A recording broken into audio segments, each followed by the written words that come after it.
Hey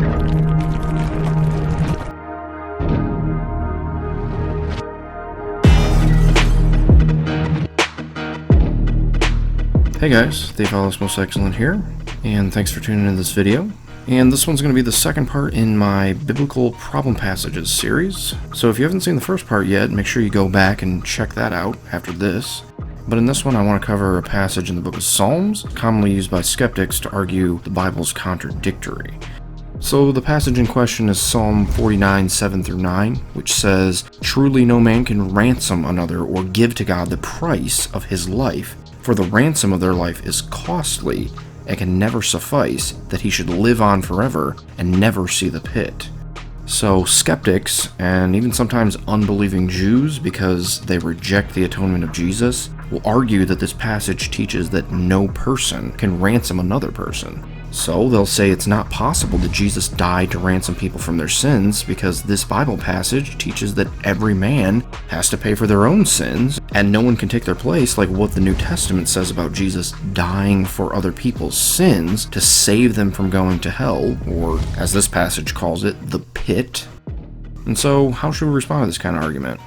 Well, the first thing that we want to point out with this one is that the passage in context is referring to a ransom of literal money. As in, it's saying one man can't pay God off with money to help someone else's spiritual situation. I mean, note especially in verse 7 how it speaks of the price of one's life. I mean, that pretty plainly seems to invoke the idea of paying out some kind of money in order to redeem someone from some type of life debt that they have. And so, ironically, this passage would be a great verse to use against Roman Catholicism and its teaching about indulgences, where someone can supposedly pay the Roman Catholic Church money to get relatives time off in purgatory. This passage, though, would plainly contradict that idea.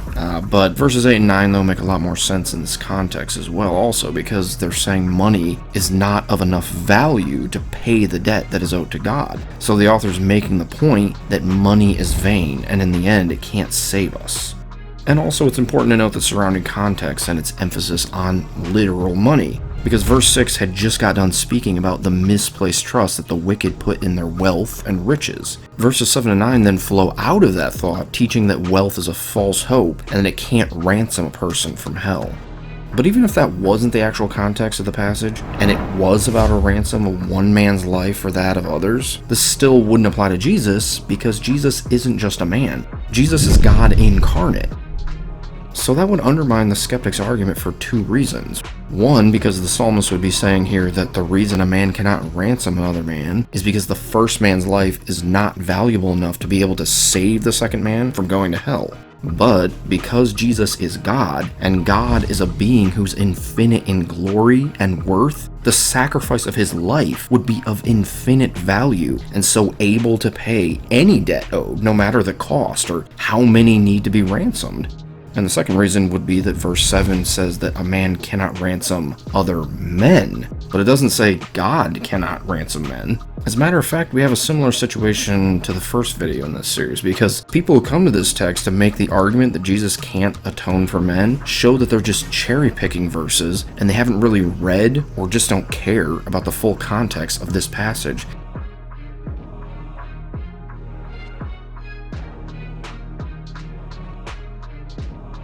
Because verse 15 in this very chapter specifically claims that God does ransom men from hell.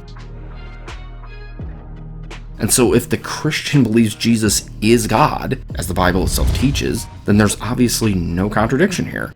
And so yet again, it's pretty foolish for the skeptic to come to this kind of chapter and make an argument that the author himself will go on to contradict just a few verses later.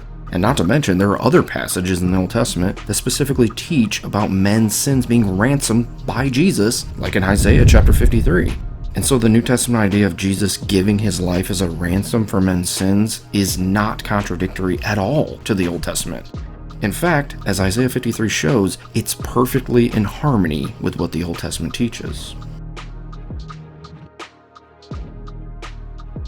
And so I hope this video was helpful to you and those people whom you share it with. And again, if you have a Bible passage that seems difficult to you, just tell me in the comments section, and I might actually make a video about it. I mean, first I would recommend visiting my playlist section on my YouTube page, and I have tons and tons of videos categorized to help you guys out there. So if you're struggling with some false religion or a cult, atheism, evolution, New Age, Bible difficulties like this, and way more, that would be the place to go first, because there will more than likely be a video in there answering the exact question you have.